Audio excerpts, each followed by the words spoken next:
राज्याचे मातब्बर नेते म्हणून ओळख असलेले एकनाथ खडसे हे भाजपमध्ये घर वापसी करत असल्याच्या बातमीने राज्याच्या राजकारणामध्ये पुन्हा खळबळ उडाली आहे।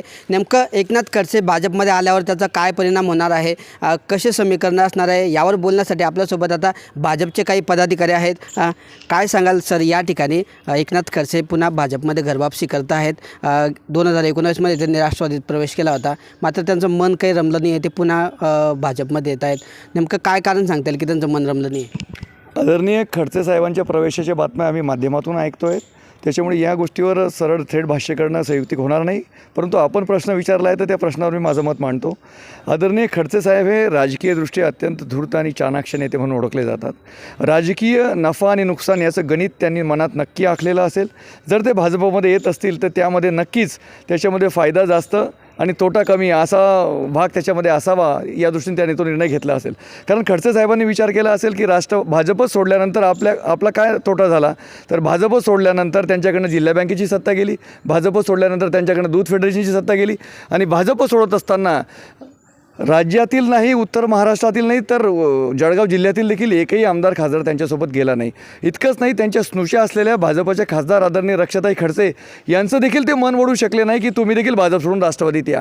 त्याच्यामुळे थेट कार्यकर्त्यांमध्ये हाच संदेश गेला। तर त्यांचे जर स्नुषा आदरणीय रक्षाताईंचा जर विश्वास भाजपावर, मोदीजींच्या नेतृत्वावर आणि भाजपच्या नेतृत्वावर असेल तर मग आपण का म्हणून खडसे साहेबांसोबत जावं।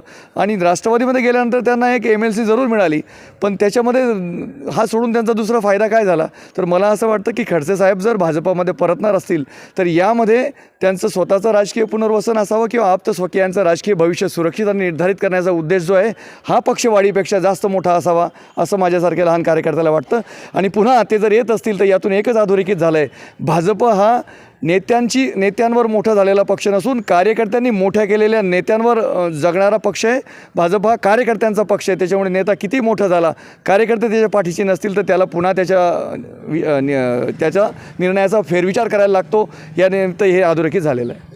दीपक दादा, काय सांगाल या ठिकाणी? आता एकनाथ खडसे राज्याचे मातब्बर नेते म्हणून ओळखले जातात। भाजपमध्ये असताना त्यांनी अनेकदा सांगितलेलं आहे की मी भाजप पक्ष वाढवला आहे, तर आता पुन्हा ते भाजपमध्ये येतात, त्याच्यामुळे भाजपची ताकद उत्तर महाराष्ट्रात वाढेल का? काय वाटतं तुम्हाला? आपण बघता की राष्ट्रीय स्तरापासून तर खालच्या बूथ लेवलपर्यंत पार्टी प्रवेश सुरू आहे। आमचे आदरणीय चंद्रशेखर बावनकुळे साहेबांनी सांगितलं की बूथचा जो कार्यकर्ता असेल त्याचासुद्धा समोरच्या पार्टीचा त्याचा प्रवेश करून घ्या, की समोरच्या बूथवर बसायलासुद्धा कार्यकर्ता त्यांना नको आहे।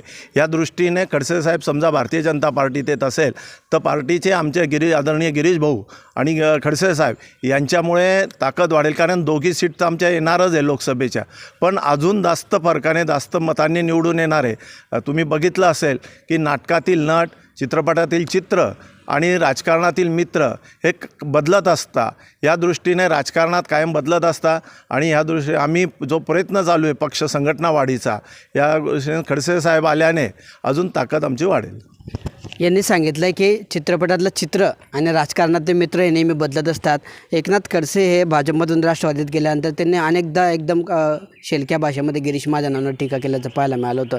आता एक तो गिरीश महाजनांचे तुम्ही कट्टर समर्थक आहात, तर खडसे आणि गिरीश महाजन यांचं परत भाजपमध्ये जुळून येईल का, मनं जुळतील का? तसं आहे, माननीय नामदार गिरीश भाऊ महाजन हे राष्ट्रीय स्वयंसेवक संघाच्या मुशीत घडलेले कार्यकर्ते आहेत। आज जरी ते मंत्री असले, राज्यात त्यांचा बोलबाला असला तरी आज ते कार्यकर्त्यासारखे वागतात आणि म्हणून जरी नाता भारतीय जनता पार्टीत आले कदाचित तरी एक गिरीश भाऊ कार्यकर्त्यासारखे निश्चितपणे त्यांच्याशी वागतील। पक्षाने जे काय निर्णय घेतील, पक्ष जो काय निर्णय देईल त्याप्रमाणे पुढील भूमिका असणार आहे। मात्र या निमित्ताने मी सांगू इच्छितो की माननीय नामदार गिरीश भाऊंच्या माध्यमातून या जळगाव जिल्ह्यातच नव्हे तर उत्तर महाराष्ट्रामध्ये भारतीय जनता पार्टी हा तळागाळापर्यंत पोहोचलेला पक्ष आहे। या जिल्ह्यात सर्वाधिक ग्रामपंचायता या भाजपच्या आहे, सर्वाधिक सरपंच हे भाजपचे आहेत, पंचायत समिती सदस्य भाजपचे आहेत, जिल्हा परिषद असतील, त्यानंतर बाजार समितीच्या निवडणुका झाल्या मागच्या काळात, त्या ठिकाणीसुद्धा भारतीय जनता पार्टीचे सर्वाधिक सदस्य या ठिकाणी निवडून आलेले आहेत। उत्तर महाराष्ट्रात तुम्ही म्हणाल तर उत्तर महाराष्ट्रात मागच्या लोकसभेच्या निवडणुकीमध्ये सर्वच्या सर्व जागा निवडून आणण्याची किमया हे माननीय नामदार गिरीश भाऊंच्या नेतृत्वाने केली होती आणि सर्वच लोकसभे जागेवर या ठिकाणी जागा निवडून आणल्या होत्या. त्यामुळे भारतीय जनता पार्टी हा पक्ष उत्तर महाराष्ट्रामध्ये तळागाळापर्यंत पोहोचलेला आहे. आता नाथाभाऊचं आपण म्हणाल तर नाथाभाऊ मागच्या कालखंडामध्ये मुख्यमंत्रीपदाचे दावेदार असलेले ते नेते होते राष्ट्रवादीमध्ये असताना, आणि ते तिकडनं इकडे येत आहेत. ठीक आहे, चांगला आहे, आनंद आहे. तर आपण बघितलं की एकनाथ खडसे यांच्या भाजप प्रवेशामुळे भाजप पक्ष वाढेल का ते माहीत नाही. मात्र एकनाथ खडसे हे भाजप पक्ष वाढवण्यासाठी नाही तर स्वतःचं राजकीय पुनर्वसन करून घेण्यासाठी भाजपमध्ये येत असल्याचं या पदाधिकाऱ्यांचं म्हणणं आहे.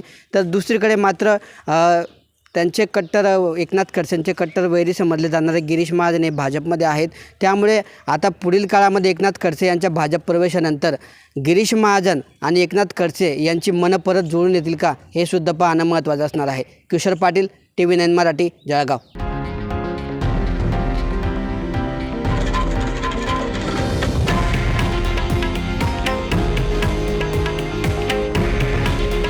हे आहे देशातील नंबर 1 न्यूज नेटवर्क आणि आपण पाहत आहात TV9 मराठी. काळजी तुमची, हित महाराष्ट्राचं.